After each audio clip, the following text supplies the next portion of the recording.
Selamat siang, saya Kalsa Salsabila Raffi Putri dari jurusan Food Technology 2019. Pada kesempatan ini, saya akan mempresentasikan materi mengenai monitoring and controlling.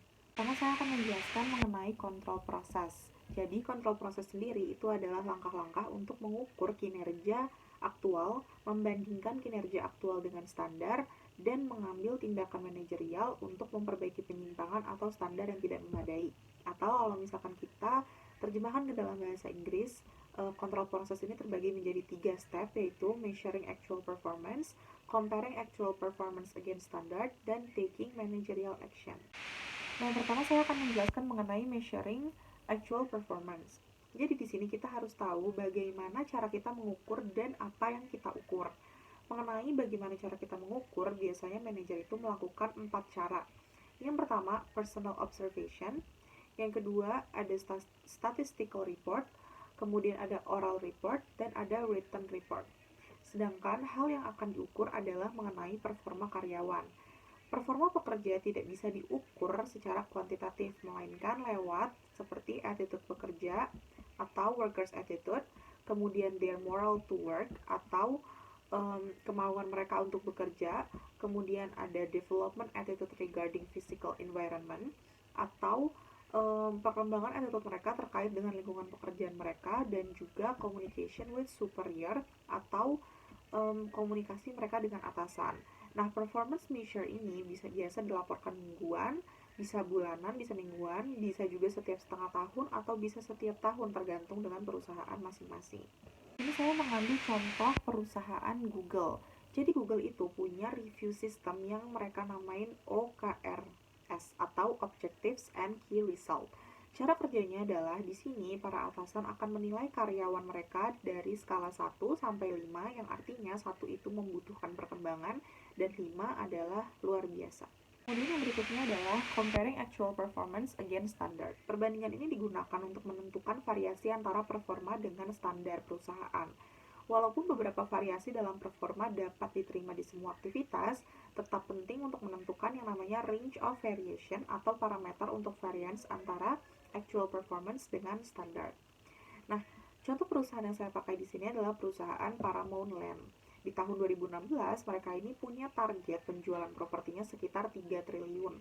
Namun di semester 1 tahun 2016, mereka baru mencapai sekitar 1,2 triliun. Hal ini dianggap sebagai pergerakan penjualan yang lambat.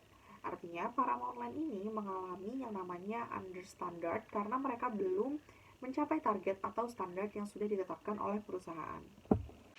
Yang berikutnya saya akan menjelaskan taking managerial action. Jadi ini tuh terbagi jadi dua, ada correct actual performance dan ada juga revise standard. Nah, untuk yang pertama, correct actual performance ini adalah ketika manajer bisa bertindak untuk mengkoreksi karyawannya. Di sini terbagi jadi dua, yaitu ada immediate corrective action yang dimana manajer akan langsung bertindak dalam menghadapi kinerja karyawan yang buruk. Bentuk koreksinya bisa dalam bentuk training, tindakan pendisiplinan, ganti rugi, dan lain sebagainya. Sedangkan ada basic corrective action yang dimana manajer harus melihat dulu bagaimana dan mengapa performa karyawan buruk sebelum mereka menegur karyawan tersebut. Namun biasanya manajer itu tidak memiliki waktu untuk menganalisa masalah tersebut, sehingga kebanyakan manajer itu menggunakan immediate corrective action. Kemudian yang berikutnya adalah revise the standard, adalah ketika goals, target, atau standar perusahaan yang kemungkinan itu tidak realistis, mungkin terlalu tinggi atau mungkin terlalu rendah, makanya harus dikoreksi lagi, harus direvisi lagi, karena mungkin tidak tercapainya goals itu bukan hanya dari segi performa karyawan saja, melainkan dari standar perusahaan yang kemungkinan tidak realistis.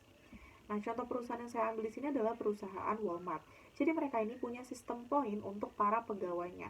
Sistem poin ini berlaku khususnya terkait dengan attitude dari para pegawainya. Apabila poin pelanggaran sudah mencapai batas maksimal, mereka akan dipecat.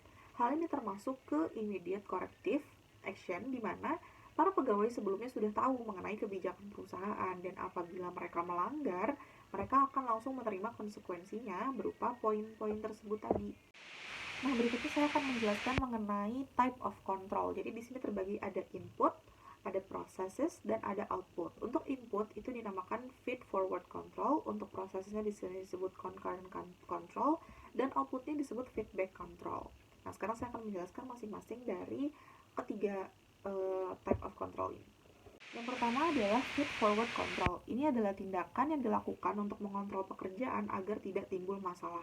Kunci dari feed forward control ini adalah mengambil tindakan sebelum masalah tersebut timbul sehingga masalah dapat terhindarkan. Namun, kontrol jenis ini membutuhkan waktu dan informasi yang akurat dan juga belum tentu mudah.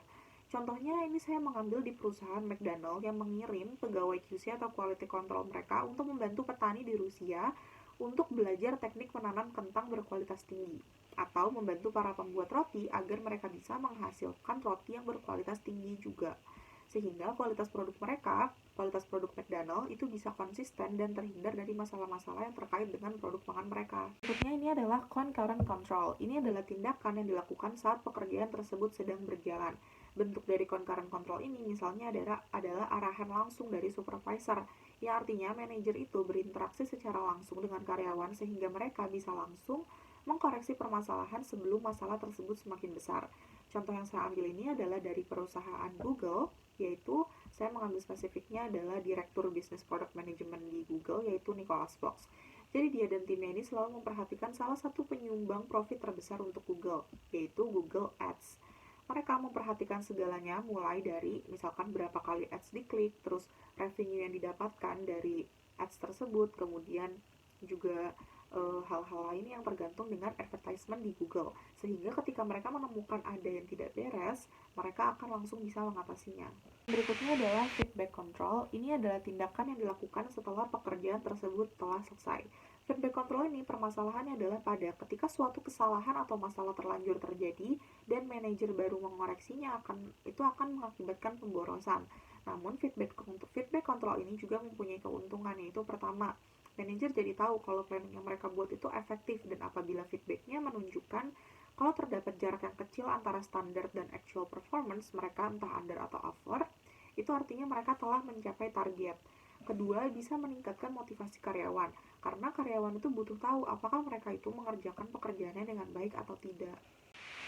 Berikut adalah referensi yang saya gunakan untuk mengerjakan presentasi ini.